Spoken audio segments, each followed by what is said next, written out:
මගේ නම නිරාන්. මම සුරපුර නාට්‍යයේ ව්‍යාපාරික චරිතය දක්වනවා. මගේ නම චේතිය. මම සුරපුර නාට්‍යයේ සුරංගගේ චරිතය රඟපානවා. මම දහම්. මම සුරපුර නාට්‍යයේ ජෙරමි චරිතය රඟපානවා. මම මිහිසර. මම රඟපාන්නේ ඇල්ෆ්‍රඩ් ප්‍රනාන්දු කියන චරිතය. මගේ නම මලිෂ. මම රඟපාන්නේ ශිවාගේ චරිතය. මගේ නම විදත්. මම රඟපාන්නේ පවිත්‍ර විදියට.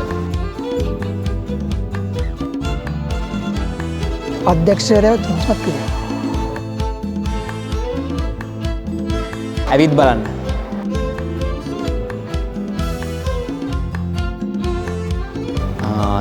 තමන් ගැන කියවීමක් ඇති කරගන්න.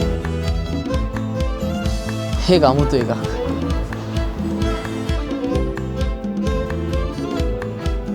ඇවිත් බලන්න අලුත් අත්දැකීමක් වෙයි.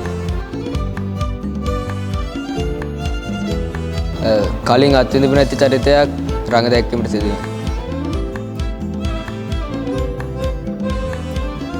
මගේ නම විතරයි පවිත්‍ර.